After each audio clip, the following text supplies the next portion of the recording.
Welcome back to another episode of the Leading Saints podcast. My name is Kurt Frankum, and today I have the opportunity to connect with Matthew Dix across the country. How are you, Matthew?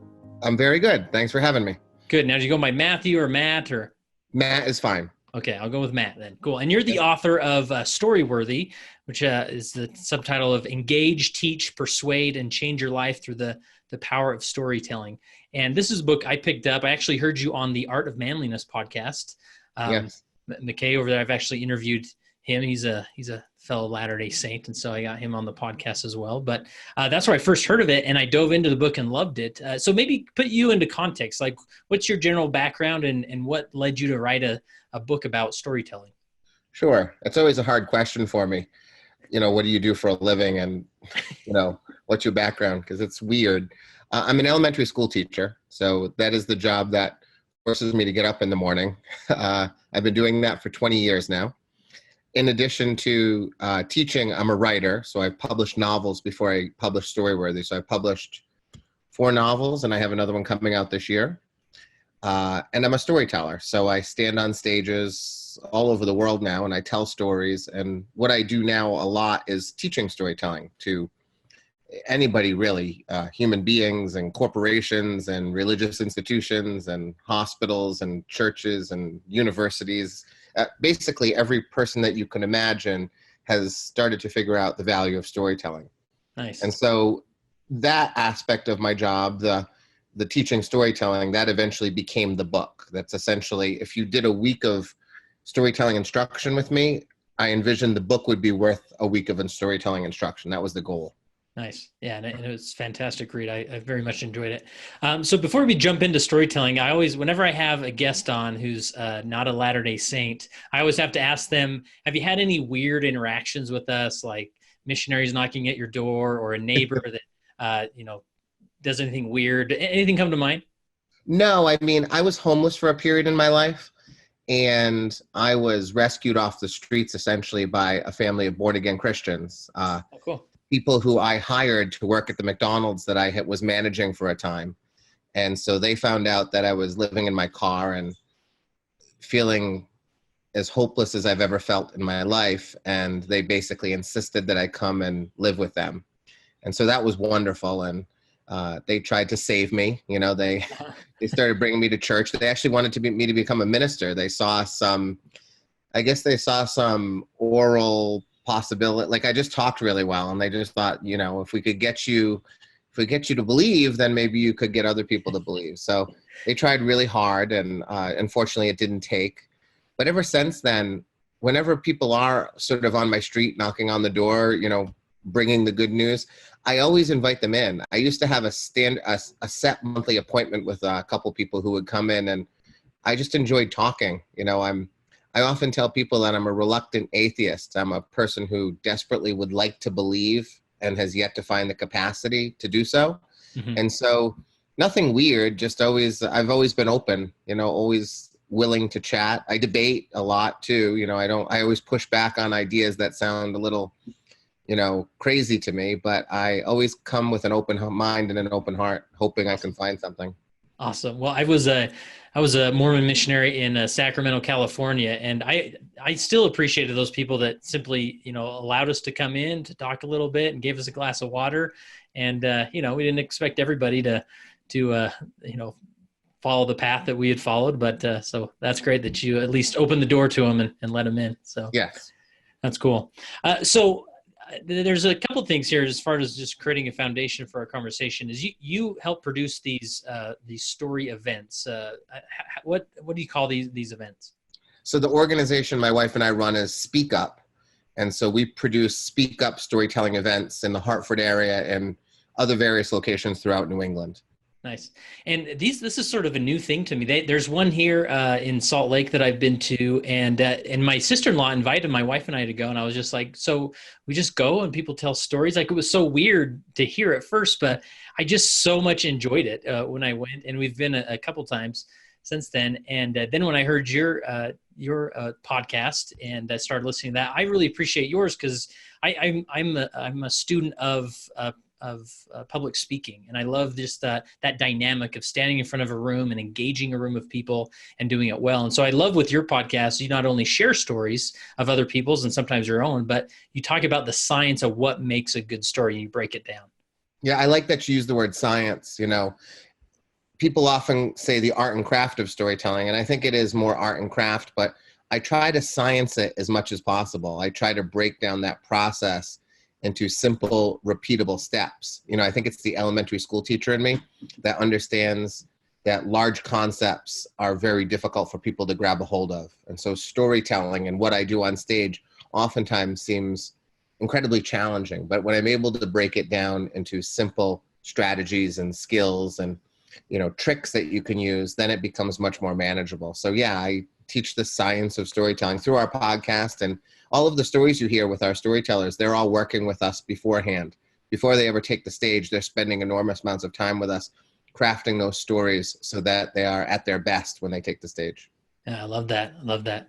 So I want to jump into maybe to give you a little context from where my audience is coming from. In our church, we have a tradition where we don't have a pastor that gives a sermon every week, and we just depend on him standing and delivering an inspiring message. Every week, there's various people in our congregation that are assigned a topic and said, "You're speaking, in 2 weeks, and this is your topic, and away you go." And then every first Sunday of the month, we have what's called Fast and Testimony meeting, where it's like an open mic Sunday is sort of the joke we say, where for an hour, anybody can stand up and share their belief or their faith or a story or whatever that's hopefully inspiring. Sometimes we get people that stand up and talk about their recent vacation to such and such place, which is sort of we all sort of die silently inside. Yes. But nonetheless, and then I guess there's also this tradition where sometimes you'll even be called out of the audience and say, Sister Jones, will you come up and share your testimony for 5 or 10 minutes? And there they are, stammering, I don't know what to say. And, they're apologizing, all these things. So with that context, what, as far as the basic storytelling principles, where do we start to begin to understand how to formulate an effective story? Well, the first thing I think people have to understand is what is a story. So oftentimes what people believe are stories are stuff that happened to me told chronologically. So, Friday to Sunday is my story. I'll tell you what I did over the weekend. That's not a story. That is just a recounting of events.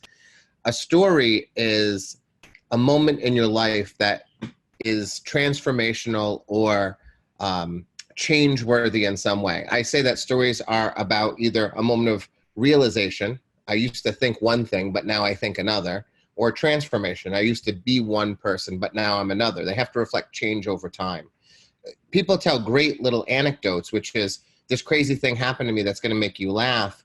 But if there's no fundamental change in the person, it's not really a story, because it's not going to stick into their minds and their hearts the way something that is truly a story will, something that reflects that transformation.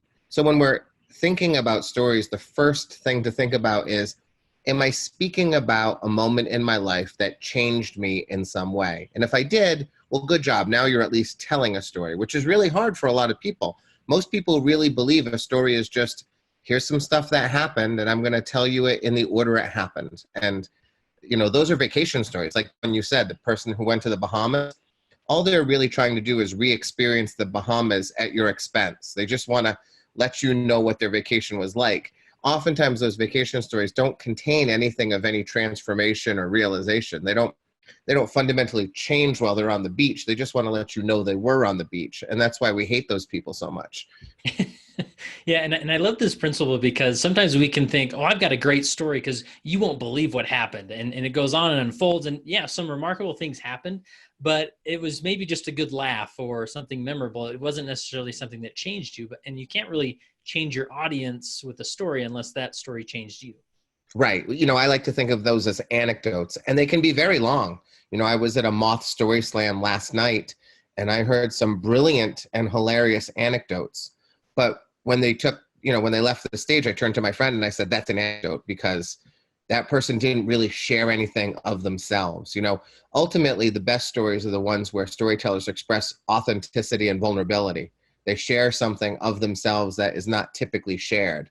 An anecdote is always easy to share because it's just, hey, this crazy thing happened and I'm going to make you laugh about it. That's easy. That's a simple thing to do. But to really be vulnerable in front of a bunch of people, that's what we're looking for. Yeah. And so is there a place for anecdotes then? I mean, is there a purpose for them in storytelling? Oh yeah, I mean, I tell like anecdotes all the time. I don't take the stage and tell them because when I'm telling a story, I really want to move people in some way, or at least let them know who I am fundamentally as a person. But if I'm playing golf and some crazy thing happened to me the day before, I'm totally going to tell that anecdote. Sometimes anecdotes can fit within stories too.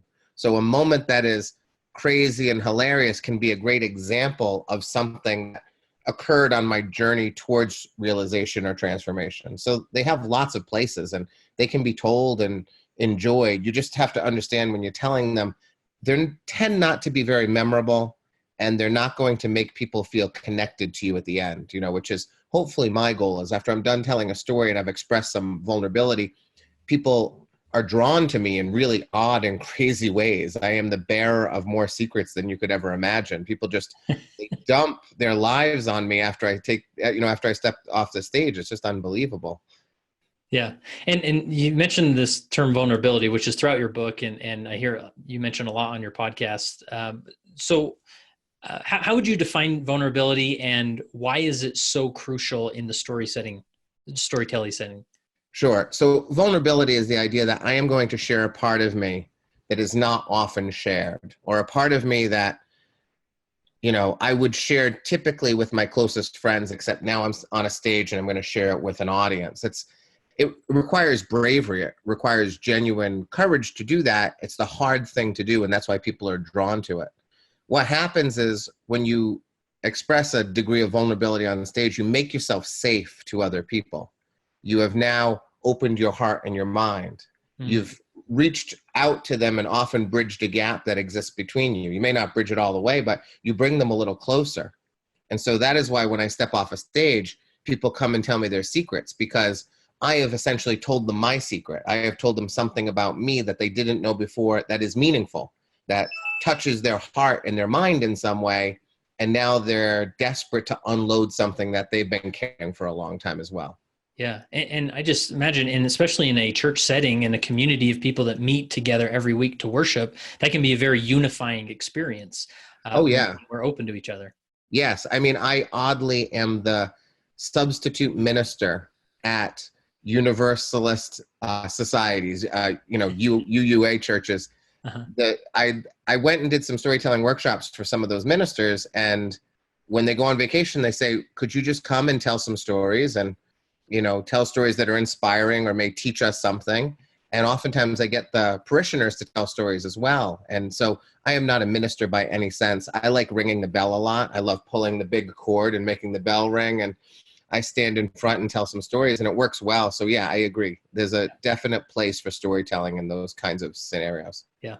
Now, along the same lines as vulnerability, I've heard you talk a lot about, and I don't know if it's in the book or in your podcast where you've talked about this, as far as like getting emotional when you tell these stories. Because if you find stories that make you very vulnerable, that's going to touch a very emotional part of you, and so it's easy to start to cry. And it's sort of in our religious culture, there's a lot of people crying up at that lectern with the box of Kleenexes that they're servicing as quickly as possible. So what tips or how should we understand crying? I mean, should we allow the tears to flow, or how do we handle that? I mean, if we're talking about performing as storytellers in front of people, I always say that there's nothing wrong with emotion. I say you should not reach snot bubble level. Like if you've gotten so gross that, like, you know, bodily fluids other than tears are starting to come out of your face, we have a problem. And at that point, what has happened is you're probably not ready to tell the story, that you're still too close to it. And so there's many stories where I become emotional, which is to say I choke up, I become teary. I never think there's anything wrong with it. Oftentimes, if I am emotional, what that means is the audience is also experiencing a similar emotion. And so if I pause because I need a moment, the audience probably needs a moment too. And it's a reflection of vulnerability. It's a reflection of authenticity. I think there's nothing wrong with it unless you become unable to perform. During our wedding ceremony, my wife cried through the whole ceremony, but she never got to the point that she couldn't speak the vows and say the words she needed to say. She just was sort of weepy the whole time, and it was kind of beautiful.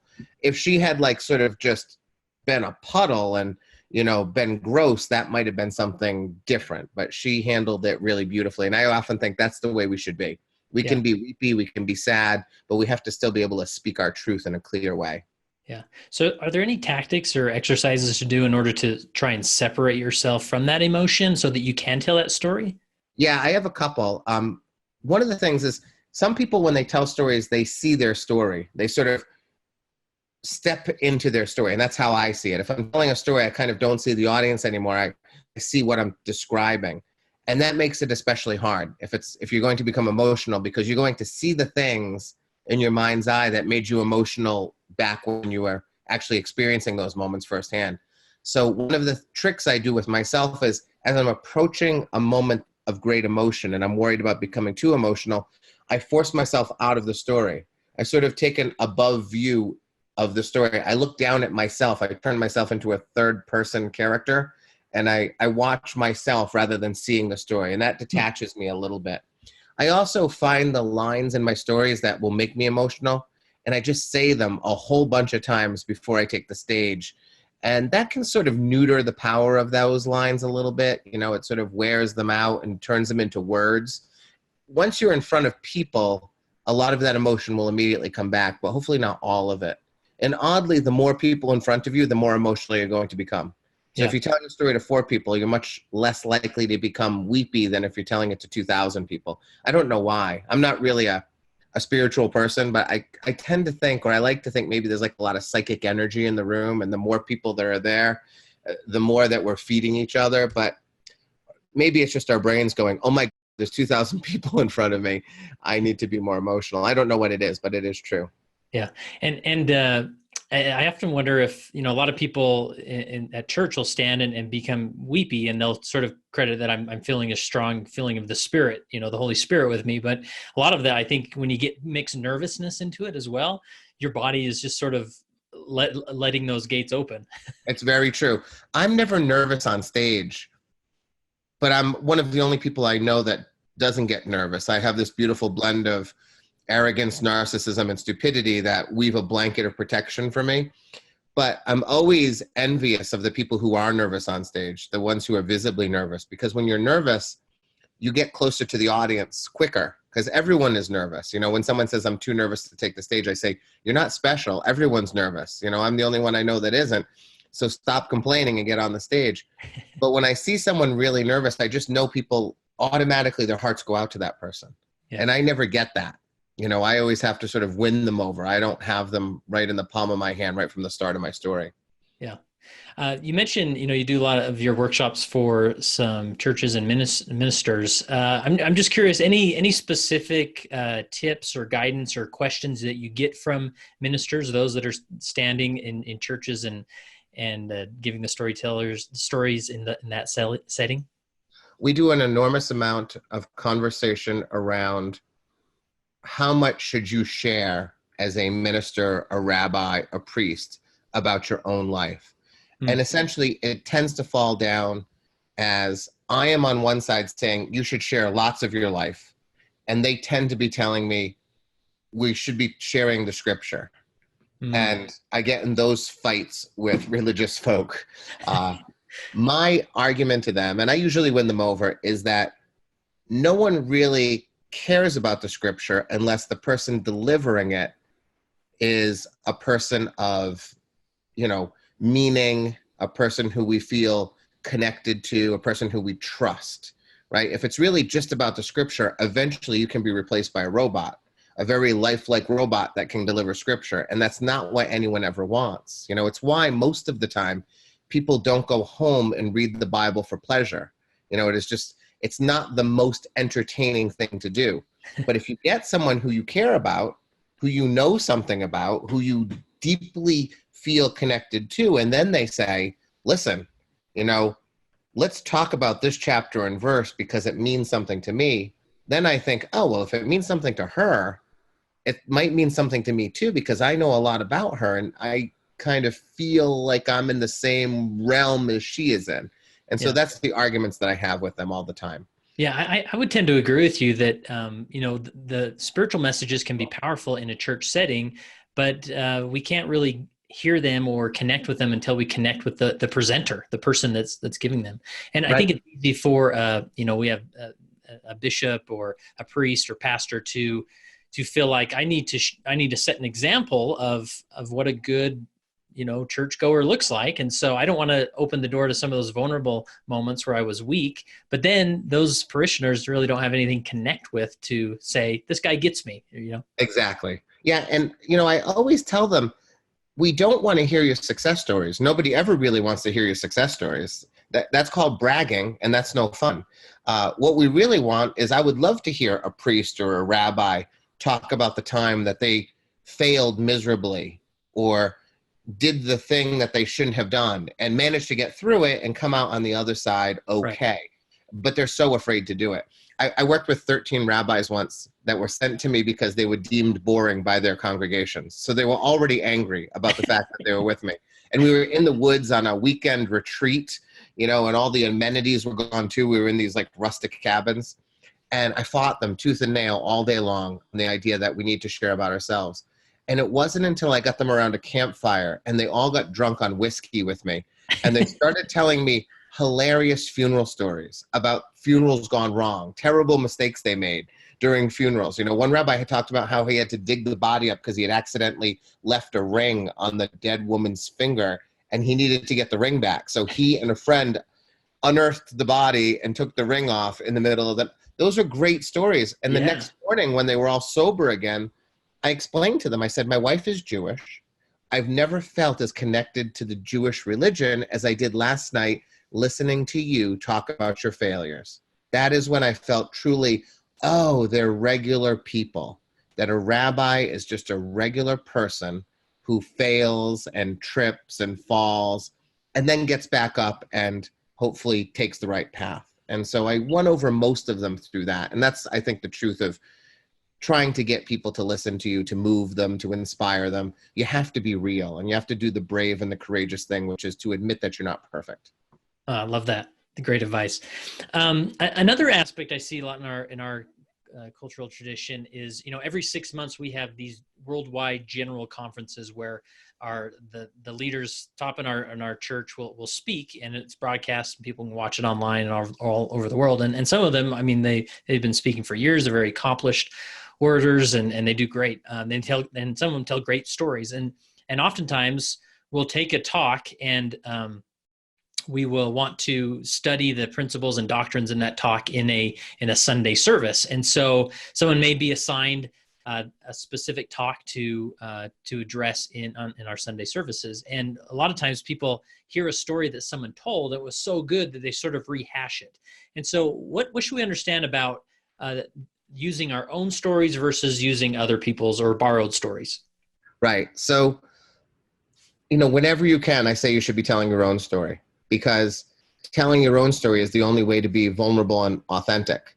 If I was to tell you the story of my grandfather and something that he did 40 years ago, there's no vulnerability required. There's no courage for me to stand up and share my grandfather's story, other than perhaps some nervousness about standing in front of people. You wouldn't be as attracted to that story as you would be attracted to the story that I am telling. It's just the truth is, second person stories are a lot harder to tell. And so there is value to it. I mean, obviously we don't want to just throw away history because those people are dead and they can't tell us about their lives anymore. That doesn't make any sense. Yeah. But whenever you can tell your own story, I think that's incredibly important. I work with a group called Voices of Hope, which is, we try to keep the stories of the Holocaust alive I work with the children and the grandchildren of Holocaust survivors. Oh, wow. And so what they end up doing is they tell their own story, but in the midst of telling the story of their life, they embed the history of their parent or their grandparent, not the whole story, but a section of their experience during the Holocaust.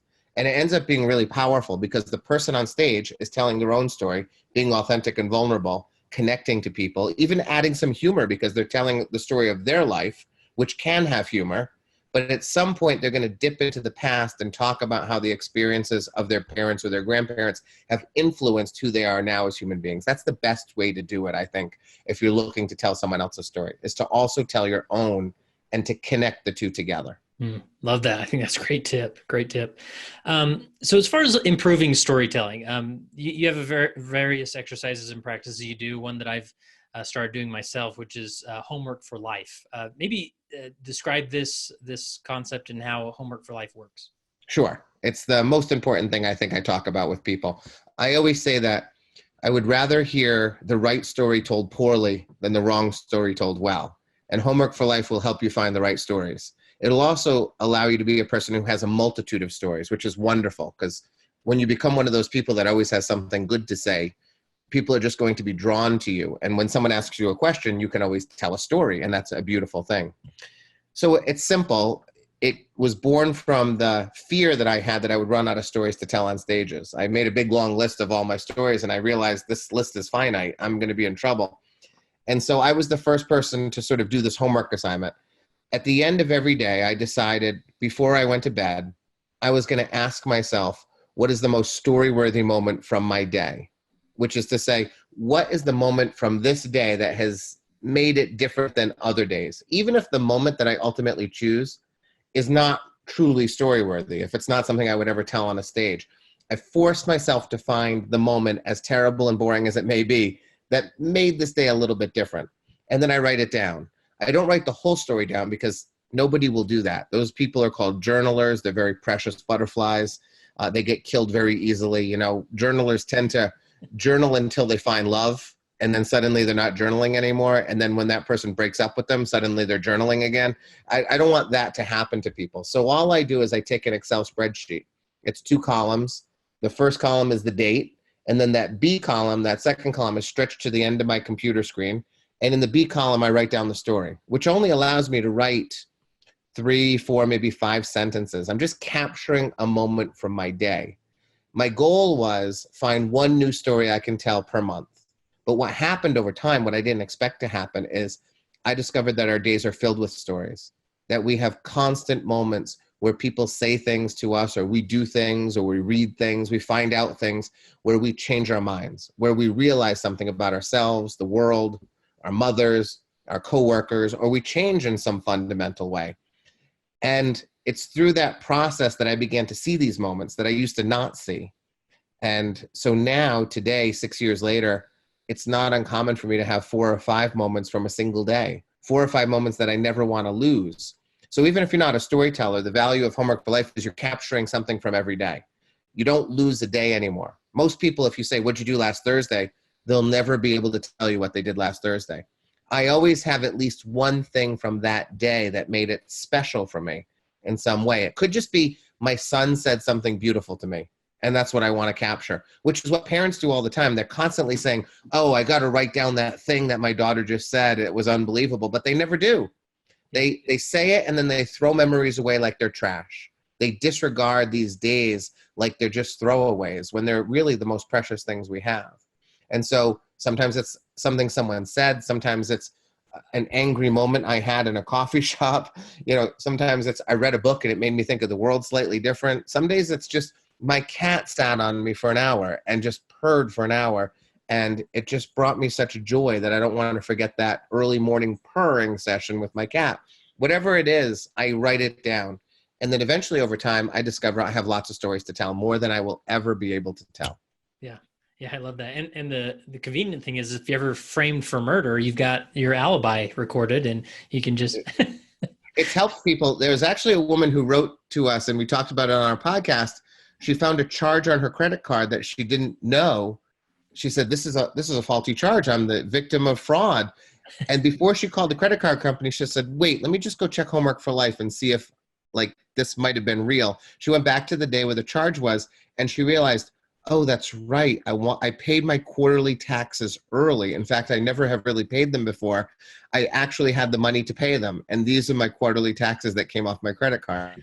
And so Homework for Life saved her at least a phone call with her credit card company too. So yeah, it captures days. The other thing that happens is you'll find yourself sort of cracking open and memories from your past that you have forgotten, things you can't believe you would ever forget will suddenly emerge because you're seeing your life in story and you're experiencing moments of realization and transformation. And suddenly you'll think to yourself, oh, this reminds me of a different but similar moment from my past. And so you'll capture a lot of your past as well through the process. It's the best thing I've ever done for myself. It's amazing. And thousands of people around the world do it now on a regular basis. And they all report that it's changing their lives. Yeah, absolutely. And you can count me among those. Just yesterday, just give you an example on my side that I was home alone with my son, and my wife and daughter had gone to a neighborhood activity, and home alone. My son's 4 years old. I'm reading a book at the table, and he's coloring. And all of a sudden, he stops coloring. The room's silent. He looks at me and says, "Dad, I love you."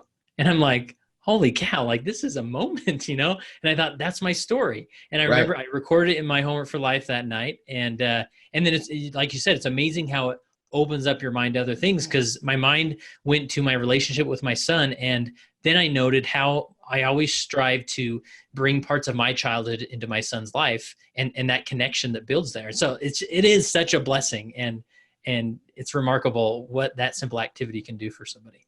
It really is. It makes you feel like your life is fuller. I've heard from people who say things like, I didn't feel like I was important until I started doing Homework for Life, or I thought my life was boring until I realized all the moments that I'm having. And a moment like that, with, that beautiful moment you had with your son, that if you didn't write it down, if you didn't take the time to reflect upon it, to note it, to experience it, and to write it down, 3 months from now, that moment would probably be gone to you. It would be lost. That's just what we do with our lives. We allow our lives to pass away on us without taking measure of them. So it's a process of taking measure, but it's simple. Like I said earlier, I like simple processes. So it is 5 minutes a day. If you don't do it after listening to this podcast, that's fine. You should just know you're a terrible person. Like you're failing yourself in a significant way. And when you wake up sad someday wondering why you're sad, it's because of you. It's because you didn't do the thing you should have done, and you only have yourself to blame. Yeah, it is. And it's so easy to do. And there's a great TED talk that you gave around this concept that people want to hear more about it. And obviously they can read the book.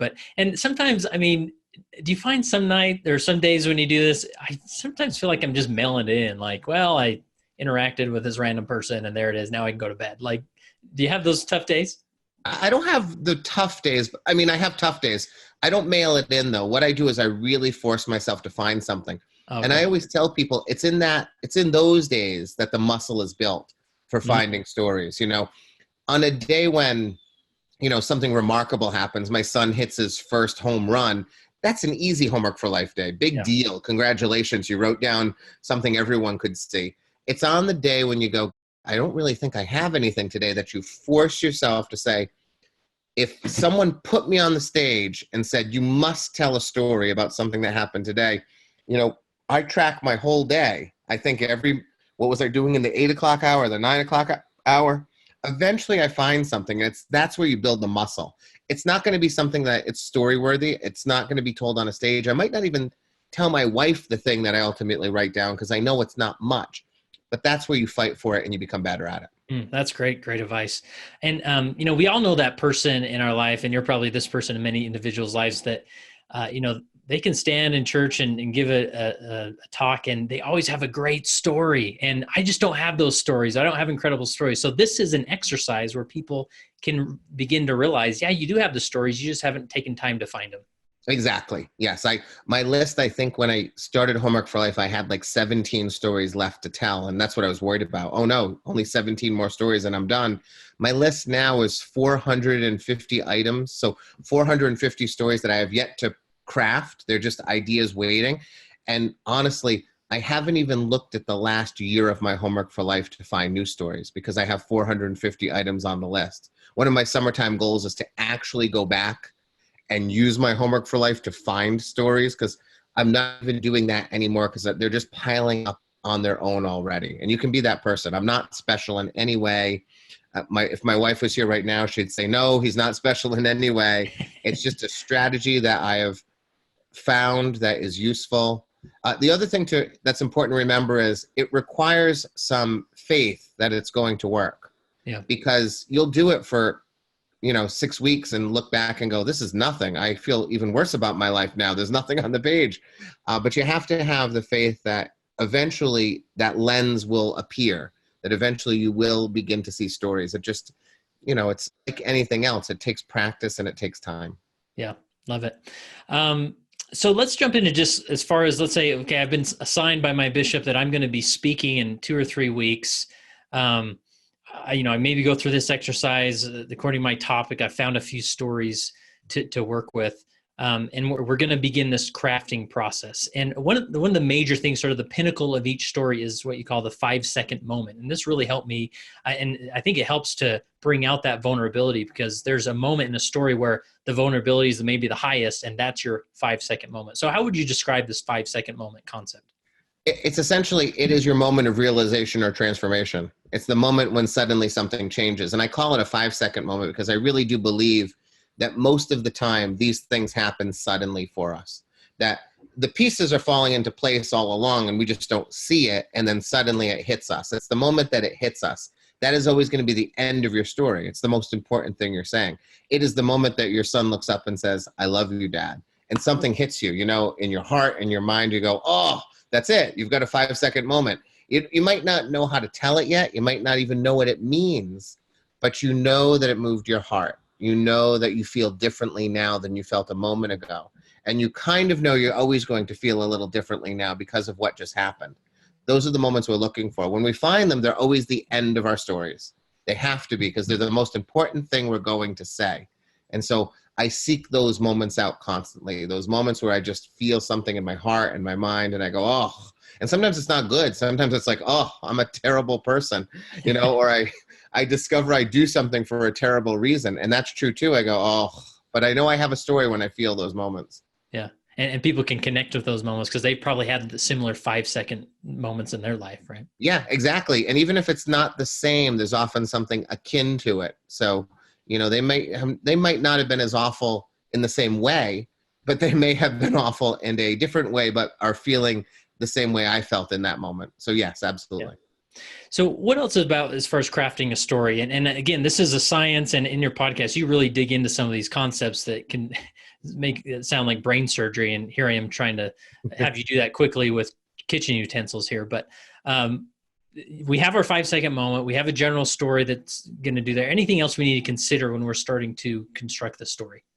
Well, I think the frame of the story is always the most important, which is to say, what is the beginning of the story and what is the end of the story? In storytelling, I always start at the end. I find the thing that moved me, the thing that changed me in some way, that's going to be the end. And then the next thing I do is always identify the beginning of my story, which is really challenging for me because the end is already defined. There's no question what it is. There's a question as to how I'm going to say it. The beginning for me is always going to be the opposite of the end. So if at the end of the story I've realized something new or discovered something about myself or changed in some way, the beginning of the story has to be when I wasn't that way. So, I see my daughter in a new way, in a new light. The beginning of my story has to be, I didn't see my daughter in that new light. And that creates the perfect frame for a story. It's the same way movies work. Every romantic comedy opens with two people who are not in love. And the end of the story is they're going to be in love. That's the way that opposite works, right? At the beginning of every adventure movie is sort of, we need to find a thing. And at the end of the movie, they find the thing. So it is from not having the thing to having the thing. So that creates a frame for the story. Most people don't tell stories in that way. Most people just say the first thing that comes to their mind. So they're not sort of aggressively thinking about, how should I begin? Where should I begin? What's the appropriate place to begin? But the simple question you ask yourself is, what is the opposite of the end of my story? And that shall be the beginning. And then you've got a frame, and that's better than most people. Now, I wrote a whole book. There's a billion other things that I can teach you about storytelling, but that is like so great to just have that frame, because most people aren't doing anything like that.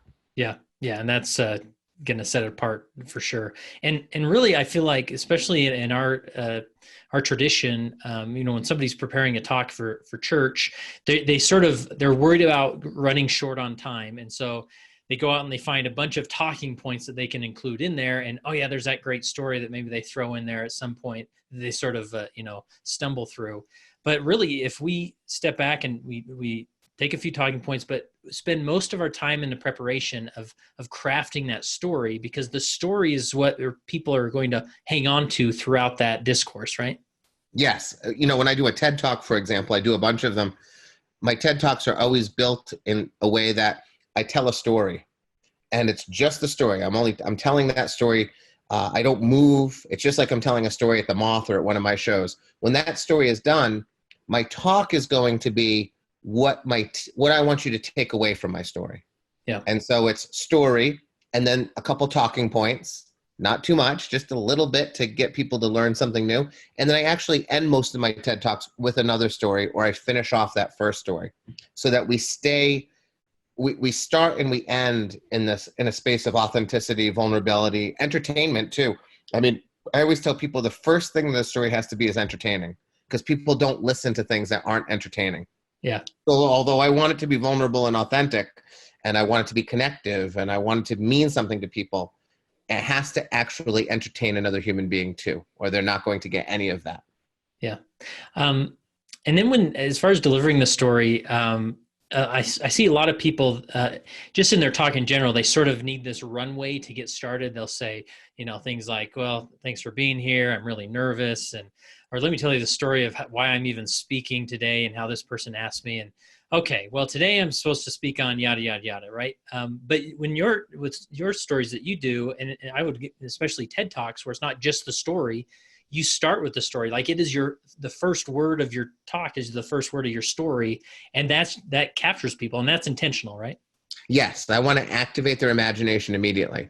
When I'm telling a story, not doing a talk, when in the story portion of it, I'm trying to get them to not see me, but to see the things that I am describing instead. Yeah. I want them to forget who they are and where they are. Just like in a movie, at the end of Titanic, we all cry when Jack dies, right? But we know that Jack is just Leonardo DiCaprio, and he's not really in the ocean, and he's not dead because he's already filming his next movie, and we know Kate Winslet is already filming her next movie, and they might not even like each other, and they're getting paid a lot of money, but we cry because we forget who we are and where we are. We're in the North Atlantic with two people pretending to be other people, and we buy it. We're emotionally invested. That's what I'm trying to get my audience to do. And so my first sentences are an attempt to get people to start using their mind's eye rather than their own eyes. And I have to stay within story the whole time in order to keep that imagination running. When the story's done, that's when I begin moving. That's when I begin addressing the audience and acknowledging they even exist. But if I acknowledge their existence in the middle of the story, that would be like Jack hanging onto the door, turning to the audience and saying, I'm about to die now, everybody. Don't worry, I'm going to be in the movie in 6 months, and it's going to, you don't do that, but that's what storytellers do all the time. They sort of break that wall and they deactivate imagination. They ruin the story for people. So yeah, I don't believe in any of that runway. It's all just an attempt to sort of calm your nerves down, to give yourself permission to tell the story. I work with a lot of CEOs, especially, who feel like they need permission to tell stories. And I always say, you don't need permission. You just have to actually start telling the story. No one thinks it's weird when you begin telling a story.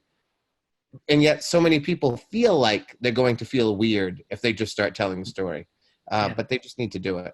Yeah. And I mean, our brains are just hungry for stories. When we hear it, we just can't help but follow it, Right. Our brains are never hungry for, so the reason I'm telling you a story today and I'm a little nervous, right? No one's ever thought, I hope he speaks for about a minute on stuff that is meaningless to make himself feel better about what he's about to do. Like, we never crave that, and yet people spill that out all the time.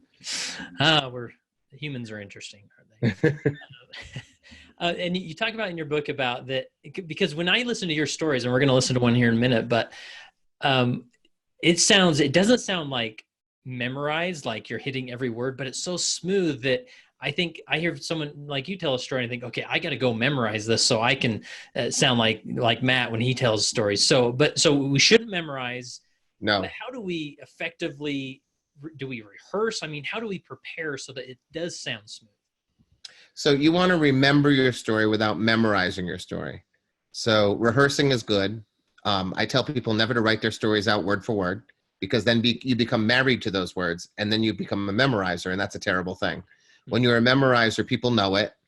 You don't sound authentic and vulnerable. And if you happen to forget a line, you're in a lot of trouble, because it's the same. I used to do theater. You drop a line in the theater, that's okay, because there's always someone like on stage with you, or just behind the curtain, who can yell out your word, give you a whisper. But when you're alone on a stage, or in front of your church, no one knows what your next line is, so no one can ever help you. Yeah. So I remember stories. The way I remember them is I tell stories in scenes. I imagine them like movies. So all of this, whenever I'm telling a story, there's always a physical location. My audience always understands where I am. That's the way I can activate their imagination. If people know where you are, they can see that place. And so instead of memorizing words, I memorize scenes. I say, well, first I'm going to start in the living room, and then I move to my car, and then I'm at the grocery store, and then I'm at the cashier, and I get in the fight with the lady, and then I'm back in my car thinking about what a terrible decision I've made, and then I'm back in the grocery store apologizing. And so now I've got my story sort of remembered in scenes. Within those scenes, I will try to memorize transition lines, especially if they're tricky. I'll memorize laugh lines, especially if they're good. I'll always memorize the first 3 lines of my story and the last 3 lines of my story. But if everything falls out of my head and I can't remember anything, I can still remember I started in my living room, I got in the car. I just remember those scenes, and I can still get through it. I can still say it because it's my life. It's not like I'm going to really forget what happened in my life if I do it that way. Yeah. So some people sound smoother than others. I mean, I acknowledge that I'm smooth in my storytelling. I have a facility with language. I don't get nervous, which really helps. So I have that second voice working all the time. I'm telling a story, but I'm also talking to myself and sort of analyzing the response of the audience, analyzing what I'm saying, deciding if it's going well. Sometimes storytellers get there. I have a storyteller I work with who just told me, she said, I got to the place where I was talking to myself while I was telling the story. I never thought it was going to happen. I always thought it was nonsense and you were lying to us, but it actually happened to me. But even if that doesn't happen for you, nervousness is beautiful. It's in the mistakes that you make. It's in your stumbles that people understand, oh, this isn't memorized. He's just talking to me. He's just telling us a story from his heart. The stumbles are wonderful because it's an indication that you're not a memorizer, that you're not reciting a monologue. You're telling us something right from your heart and mind. So that's fine. Stumbles are lovely. Yeah. And so I would imagine, so when you're up there giving telling a story, even though you're experienced and everything, sometimes you'll think, well, there's 3 lines that I slipped in there because they felt right. I didn't expect that, but it sort of works, and you move on. Yes. Or I hear the audience laugh at something that I didn't think was funny, and then I ask myself, can I bring that back? Can I reference that later on to get a second laugh? Or I say something that I think is funny early on and that no one laughs at all, and I think, all right, this audience is terrible. And I pull all the humor out of the story, and I start leaning on heart instead of humor. So I'll do things like that as well. Or the audience isn't responding, so I decide that my 8-minute story now needs to be 5 because I need to get off this stage because these are not nice people. So all of those things I can do with experience, but it's not necessary. It takes a while to be able to get to that point. Yeah, no, that's helpful. So obviously we talked about, it's just in general, like crafting a story and general ideas to do. Obviously people should get the book. I enjoyed every chapter, and it's really helped me in some of my presentation with story. But what about that impromptu where you haven't had any time to craft a story? Like, for example, let's say this Sunday I'm at church and I'm called up out of the congregation to come tell a story. I'm walking up there and I think, okay, my kid stopped coloring and looked at me and said, I love you today. That's a powerful story. Here we go. Like, how do we begin when you have a general idea of what, because you've been doing your homework for life, you've grabbed one of those stories mentally and you say, I'm going to tell it. How do you go from there? Well, I still do those same things that I described. So, your son says, I love you while coloring, and it means something to you. You have to immediately ask yourself, why is that an impactful moment for me? Right? So, and I always say the first answer to that why is not the real answer. It's only the easy answer. So for me, that's always the case. Why do I do this? Oh, because of this. That's not really it, Matt. You haven't dug deep enough. So as I'd be walking up, I'd be thinking, all right, I want to tell them about my son coloring said, I love you to me. What does that mean to me? If you can find what it means, now you have your 5-second moment. And then you just ask yourself, well, what's the opposite of that, right? He moved me when he told me he loved me because my father didn't say I love you enough to me when I was a kid. And so now my son is saying it spontaneously, right? Mm. There's my story. So whatever the opposite of that's going to be, why did that moment mean something to you? Identify it and then say, what's the opposite of that? How am I going to start the story? I do that with every single story I tell. Mm. I do that quick mental arithmetic of what's the meaning, what's the opposite of the meaning, go. Now, if I have more time, I'll be a little more crafty. You know, Kurt Vonnegut says to start short stories as close to the end as possible, and I believe that rule for storytelling too. So then I'd be asking myself, well, can I get close to the end before I start the story? How close can I get? If it's the case that my father didn't tell me I love you enough when I was a kid, obviously you can't get very close to it. The story is going to start with, when I was 7 years old, you know, my dad loved me but never said it. And, Yeah. you know, now my son is saying it to me and it has a moment for me. But however that works, I'm always aggressively trying to find the frame. Because Yeah. otherwise I'm telling an anecdote. If I don't have that frame, that transformation over time, I'm just telling an anecdote. And that's fine. Like I said, I tell anecdotes all the time. They don't require as much thought. Anecdotes are just sort of, here's the thing that happened. I'm going to tell it to you in order. And Yeah. it's probably funny, you know, Yeah. but it's not going to move anybody. Yeah, that's helpful. And so I love that. Just walking up there, you know, you have a story in mind, or you know that the Homer for Life story that you've maybe done recently. Think about the what's the 5 second moment and what the meaning of that is, and then just like standing in a place of vulnerability. Because I think when we put ourselves in a state of vulnerability, like the emotion comes to the surface, and it's easier to talk about the emotion when we're in that vulnerable state, right? And Yes. Finding the why is so important. There's a question I ask myself all the time, which is, why do we do the things that we do? Why do I do the things that I do? And when I can answer that question honestly, it often brings me to a point of emotion. You know, I just emptied my kids' toy box recently. I went and threw away a ton of their toys, you know, just old pieces that they would never want thrown away that I threw away. And so I asked myself, wandering around looking for stories, I say, why do I do the things that I do? Why did I throw all those toys away?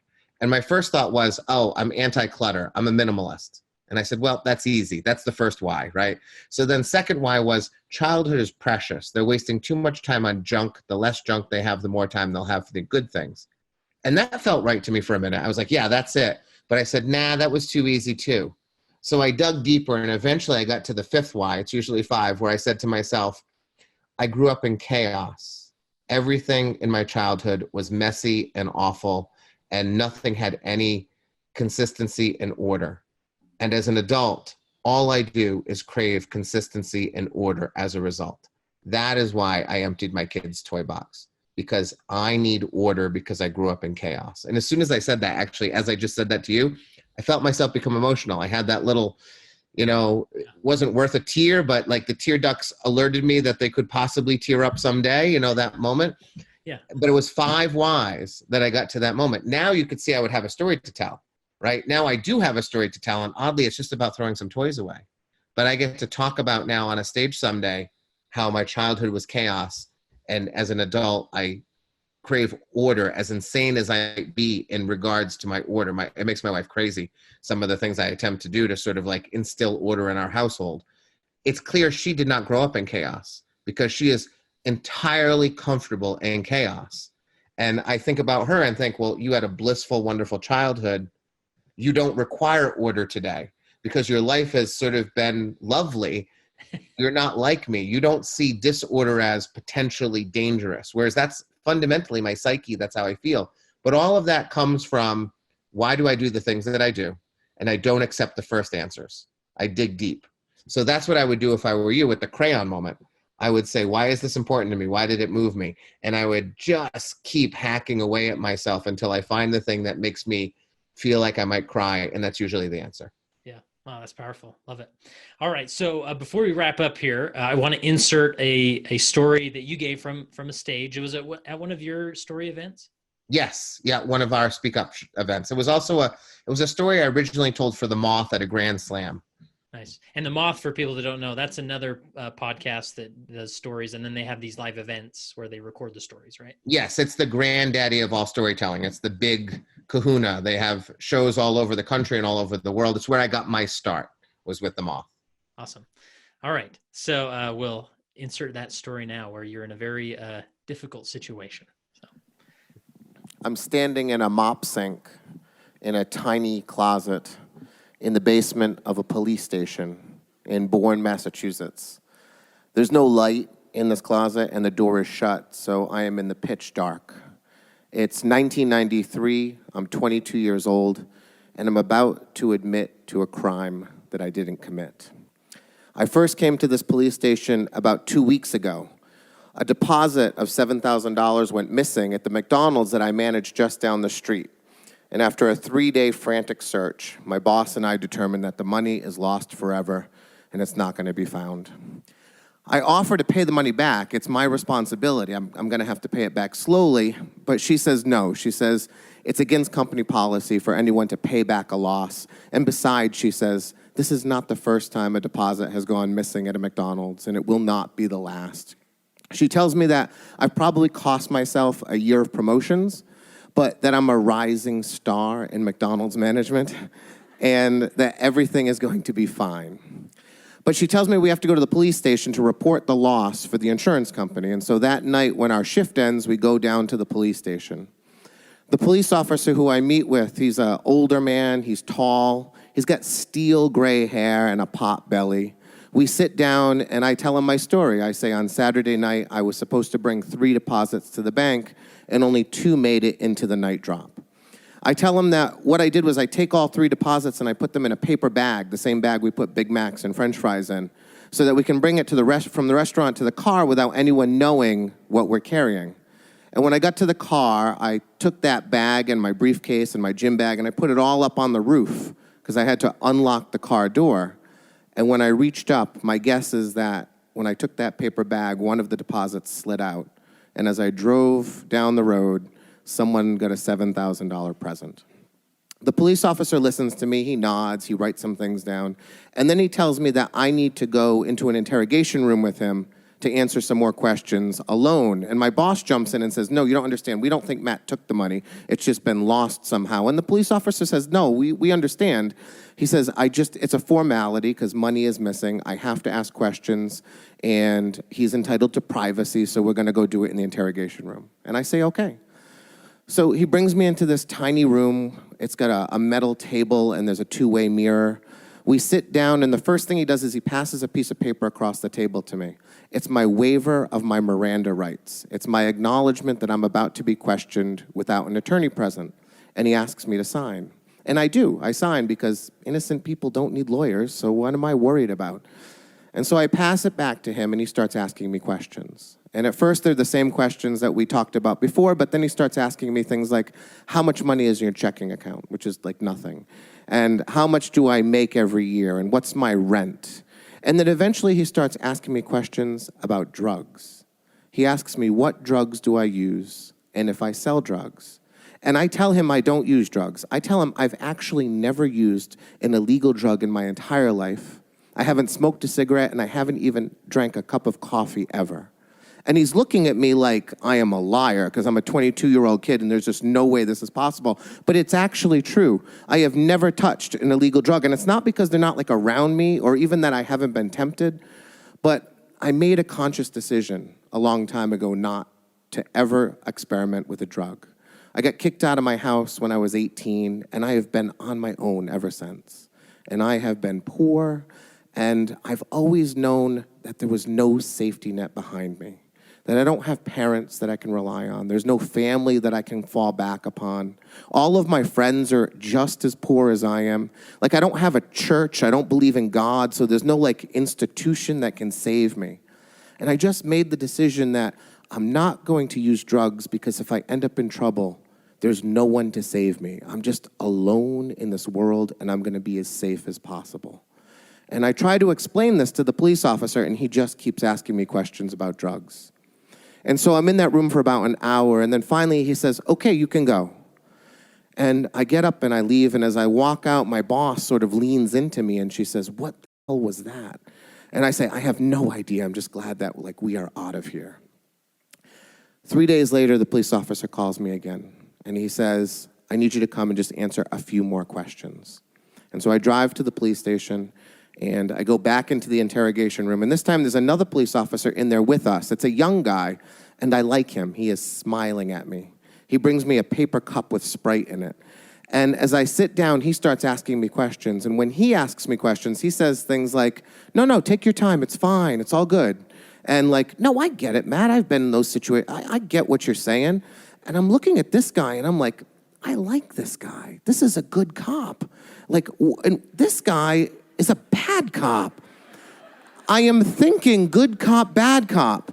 And it's going right over my head. Like, it's hundreds of hours of crime drama have done nothing to help me in this moment. And almost immediately, we're right back to drugs. What drugs do you use? We know that you use them. Are you dealing them? I am in that room for 3 hours being questioned. And finally, they say, okay, you can go. And I leave, and I'm like breathing a sigh of relief that this is finally over. And I go home. I don't tell anyone what's happening to me, none of my friends. I'm just sort of like terrified and ashamed at the same time. Almost a week goes by, and then my phone rings again. And it's that police officer, and he says, we just have a couple more questions. We need you to come in right now.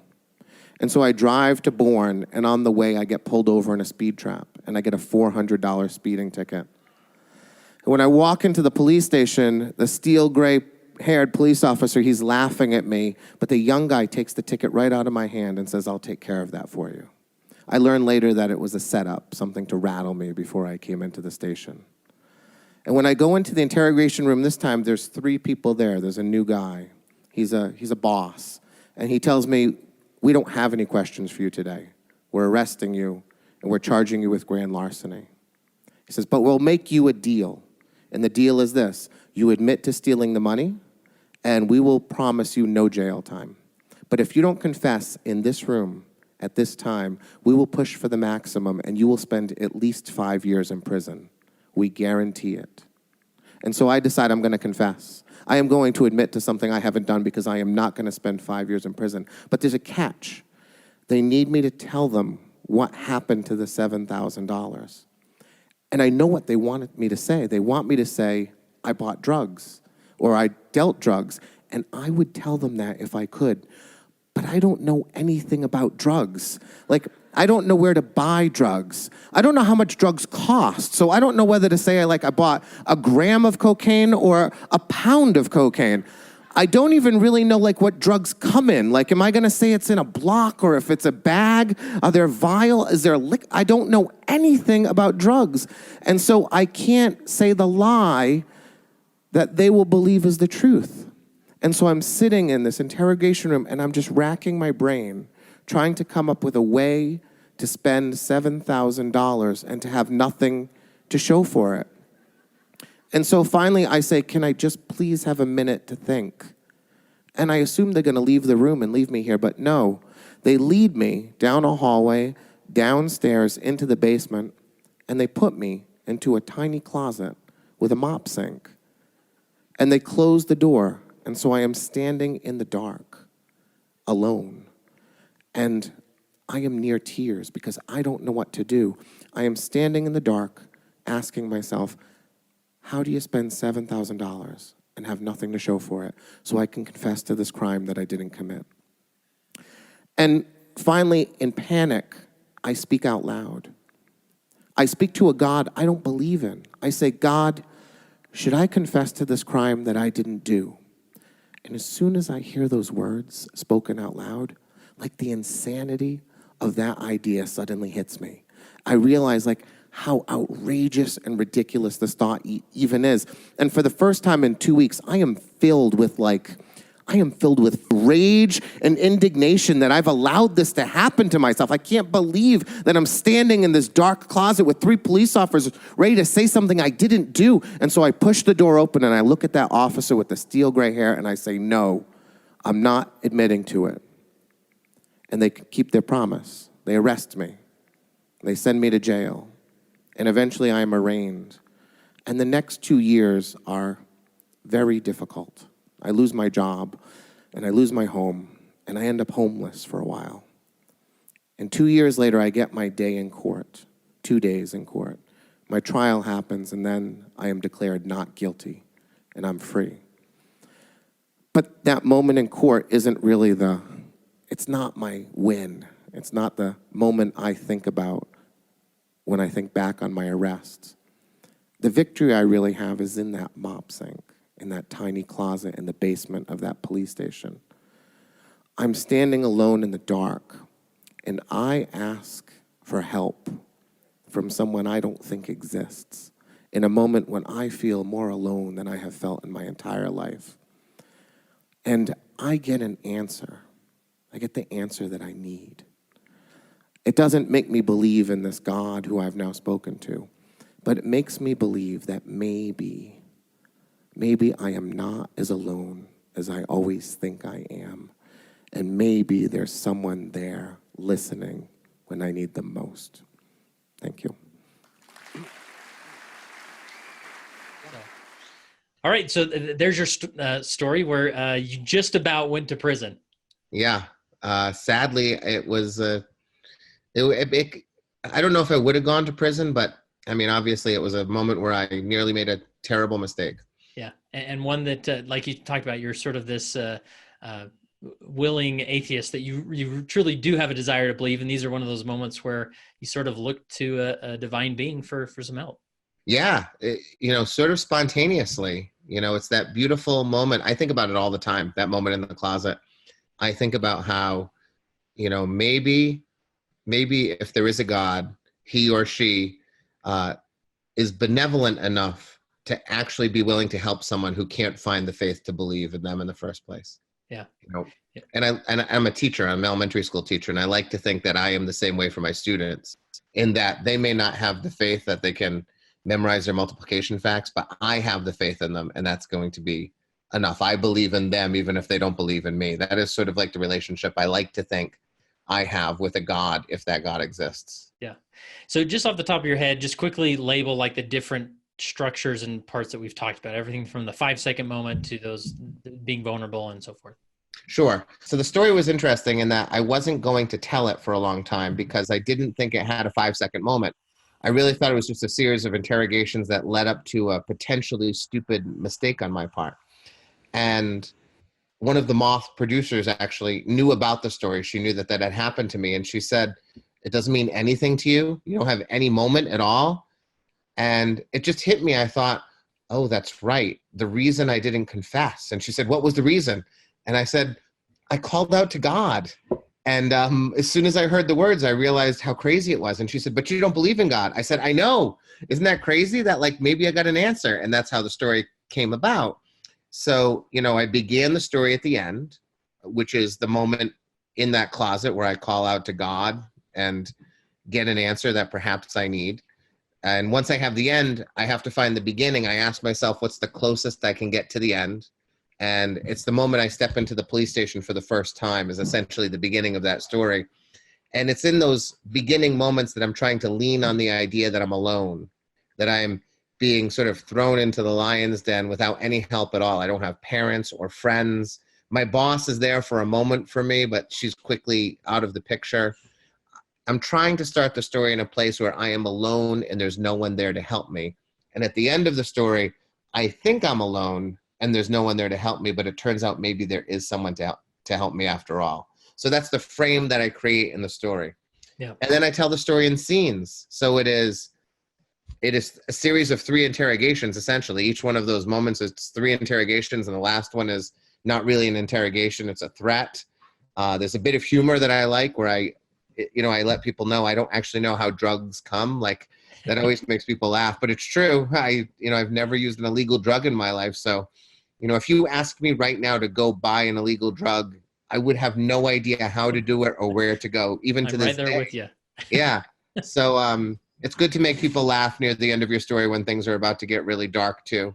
Yeah. But that's essentially what I did. Was the beginning and the end, the 3 scenes. Once I knew what was going to happen in that closet, the rest of the story fell right into place because there's not a lot of decisions to make in that story. I go back to that police station and it gets progressively worse each time. And I want people to understand what it's like. So I give some specificity, but I don't give too much. I don't want them to have to use my words to create their pictures. I really want to just have them imagine what an interrogation room looks like, because they kind of all know what one looks like because we've all seen an interrogation room on television. And so just put me in that room. So I don't give them a lot of details. I give them enough to place me in a spot at all times. Yeah, no, I love that. And one thing I wanted to insert here is that a lot of people can hear that story and be like, well, yeah, of course, that's an awesome story. Like, I've never been accused of a crime, but I would encourage people to go to your YouTube channel, and we'll link to this. But one of my favorite stories you tell is about a simple time that you walked your dog in the middle of the night. Like, it's a very like everyday, like plain context and experience, but you turn it into this like emotional a story that had me crying by the end. Is so powerful. So I think there's so much to learn from how you approach these things, that it doesn't have to be, you have this other story where you almost, that you die and they bring you back to life after a car accident. Like, yeah, incredible story. But you also have many others that are, the premise is very simple and you help it. So some of my storytelling friends can't believe I haven't told the story of the trial that followed that arrest, because it'd be an amazing story to go on trial and win the trial for a crime you didn't commit. But I've avoided that story because it's a big story, and big stories like the one that we just listened to, they're harder to tell. I much prefer the small stories, the little moments, the tiny slivers of life. So people often tell me I've led a boring life. I've never died or been arrested or been homeless, none of the things that have happened to me. But those stories are not the stories I tell most frequently. They're not the stories that people love the most, and they're not the stories that I love the most. I really like small slivers, tiny moments from our lives. Those are the best to tell. Yeah, love that. Great advice. So I got one more question for you, but before we do, how can people find more about you or follow your podcast and your workshops and everything like that? Sure. So our podcast is called Speak Up Storytelling. So you can get it wherever you get podcasts. It drops every Monday. It's my wife and myself, and we air a story from our. Hold on. Sorry, 3, 2, 1. That's when my children yell. We air a story. Alexa, announce. Kids, you have to stop yelling. Announcing. Kids, you have to stop yelling. We're so close too. You have to be quiet and put on your pajamas and brush your teeth. You sound like normal people. This is weird. Yeah, I know, it's terrible, isn't it? We're just normal people with loud children. What was I? The podcast. You can find it wherever you get podcasts. It's my wife and myself. Each week we play a story from our show, and like you said, we critique it. So you can learn about storytelling and get some entertainment in the process. So you can find that. Everything else you can find at MatthewDix.com. Links to my novels, links to Storyworthy, links to my YouTube channel if you want to watch some of the stories that I tell. We have lots of recordings of them. So if you go to my website, or if you just search YouTube for my name, you'll find lots of my stories there as well. Cool. And last question I have is, as you have ventured into this world of storytelling and trying to develop yourself as a better storyteller, how has that made you a better individual in society? Well, I mean, one of the great things is I always have a story to tell, and that's really useful when I'm standing in front of 22 fifth graders and I need them to understand how to become better people.